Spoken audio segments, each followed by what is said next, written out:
तो मैं आप लोगों को इस वीडियो में बताने वाली हूँ कि 2023 सितंबर में हरितालिका तीज व्रत किस दिन रखें, किस दिन करें, कौन सा डेट शुभ है, 17 करें या 18 को करें, किस समय इसका शुभ मुहूर्त है। तो इस वीडियो में आपको पूरी जानकारी मिल जाएगी। तो इस मेरी वीडियो में आप लोग कंटिन्यू बने रहें। नमस्कार, मैं नन्ही मिश्रा ब्लॉग में आप लोगों का स्वागत है। तो मैं इस ब्लॉग में आप लोगों को बताने वाली हूँ तीज के बारे में और इनसे कुछ जुड़ी बातें, क्या करनी चाहिए क्या नहीं करनी चाहिए। तो मेरे वीडियो में आप लोग कंटिन्यू बने रहें और अगर मेरी वीडियो आप लोगों को अच्छी लगती है तो प्लीज़ सब्सक्राइब करें। तो आइए समय ना गवाते हुए किसी का बात करते हैं। हरितालिका तीज भाद्रपद के शुक्ल पक्ष की तृतीया को मनाई जाती है। इस दिन भगवान शिव और माता पार्वती के पूजन का विशेष महत्व रखा जाता है। इस दिन सुहागिन महिलाएं अपने पति की लंबी आयु के लिए, सुख समृद्धि के लिए व्रत रखती हैं। साथ ही ये व्रत निराहार और निर्जला किया जाता है। हरितालिका तीज हरियाली और कजरी तीज के बाद मनाई जाती है। इस बार हरितालिका तीज 2023 में 18 सितंबर को मनाई जाएंगी। जी हाँ, 18 सितंबर को ये हरितालिका तीज मनाई जाएगी। पंचांग के अनुसार 17 सितंबर को 11:08 से तृतीया तिथि शुरू होगी, जो अगले दिन यानी 18 सितंबर को दोपहर 12:39 तक होगा। उदय तिथि के अनुसार से यह व्रत 18 सितंबर को ही रखा जाएगा। 18 सितंबर को सुबह 6 बजे से रात के 8:24 तक का समय शिव और पार्वती की पूजा के लिए उपयुक्त है, लेकिन शाम को प्रदोष काल के समय पूजा करना बेहद अच्छा माना जाता है। तो 18 सितंबर को सुबह 6 बजे से रात 8:24 तक किसी भी समय तीज का ये पूजा आप लोग रख सकते हैं। तो अब बात करते हैं कि पहली बार इसे कैसे, इस व्रत को पूर्ण किया जाए, कैसे रखा जाए। तो व्रत कैसे शुरू करें। पहली बार हरितालिका तीज व्रत रखने वाली हैं तो अपनी मान्यता अनुसार ही व्रत का संकल्प लें। कहते हैं पहली बार जैसा व्रत संकल्प लिया जाता है, आजीवन उसे वैसा ही निभाना पड़ता है। ध्यान रहे, निर्जला या फालाहार व्रत का संकल्प लें तो उसे पूरा जरूर करें। अगर आप पहली बार तीज व्रत रखती हैं तो अगर आप पहली बार निर्जला रह करके व्रत को उठाई हैं तो आपको आजीवन, जब तक ये व्रत कर रही हैं तब तक इस व्रत को आपको निर्जला ही निभाना पड़ेगा। और अगर आप पहली पूजा में ही, आप शाम के पूजा करने के बाद आप अगर शरबत या फिर फल कुछ भी अगर खाना पीना चाहती हैं तो वो फर्स्ट बार में ही आपको लगाना पड़ेगा, जिससे कि आप प्रत्येक साल आप, अगर आप नहीं रह सक रही हैं तो आप इस चीज़ का सेवन कर सकती हैं। और अगर आप रह रही हैं तो आप निर्जला भी रह सकती हैं, और नहीं रह रही हैं तो आपका फल वगैरह लगा हुआ है तो आप उसको कर सकती हैं। और बात करते हैं व्रत की अवधि का ध्यान रखें। ठीक है, तो हरितालिका तीज व्रत 24 घंटे के लिए रखा जाता है। इस व्रत की शुरुआत भाद्रपद शुक्ल तृतीया तिथि के सूर्योदय से होती है और अगले दिन चतुर्थी के सूर्योदय पर ये समाप्त होता है। तो ये 24 घंटे का ये व्रत होता है। अब बात करते हैं, हरितालिका तीज में पानी पी सकते हैं। तो शास्त्रों के अनुसार हरितालिका तीज व्रत में अन्न जल का त्याग करने का विधान है।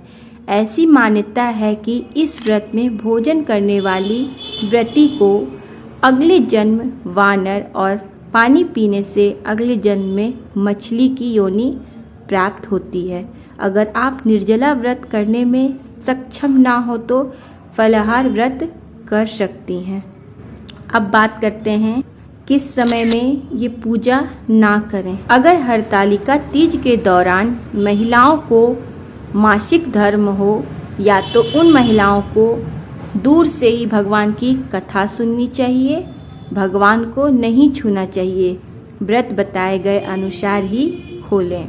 अब बात करते हैं बीच में ये व्रत छोड़ा जाता है या नहीं छोड़ा जाता है। तो बीच में ये व्रत नहीं छोड़ा जाता है। एक बार हरितालिका तीज का व्रत शुरू कर दिया तो इसे बीच में छोड़ा नहीं जाता है। व्रत के जीवन काल तक इसका पालन करना पड़ता है। अगर किसी कारणवश ये व्रत न कर पाए तो इसका उद्यापन कर दें और परिवार की दूसरी महिला को ये व्रत सौंप दें ताकि क्रम बना रहे। अब आइए बात करते हैं रात्रि जागरण क्यों जरूरी है। शास्त्रों के अनुसार हरितालिका तीज व्रत में व्रतधारी महिलाओं का दोपहर या रात्रि सोना वर्जित है। पौराणिक कथा के अनुसार इस दिन जो महिलाएं सो जाती हैं वो अगले जन्म में अजगर के रूप में पैदा होती हैं।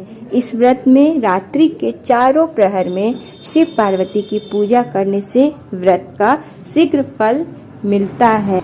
उसके बाद रात्रि में जागने से आप अपने दीपक का ध्यान रख सकते हैं।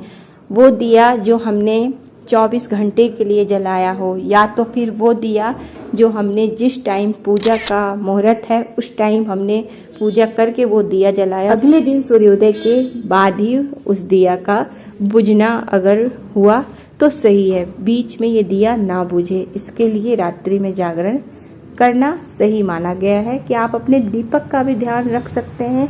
बाकी शास्त्रों के अनुसार जो भी बताया गया है वो सही से चल सके।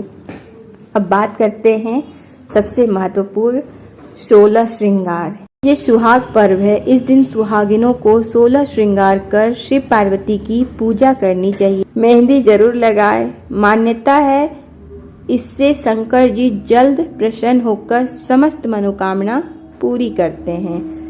अब बात करते हैं कथा दान की। तो कथा दान के बिना व्रत ये अधूरा है।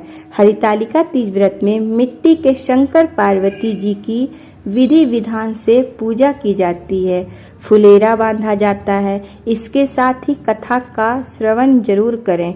चारों प्रहर में आखिरी पूजा के बाद माता पार्वती को चढ़ाया गया सिंदूर अपने माथे पर लगाएं और सुहाग की सामग्री ब्राह्मणी को दान कर दें। अब सबसे लास्ट व्रत का पारण।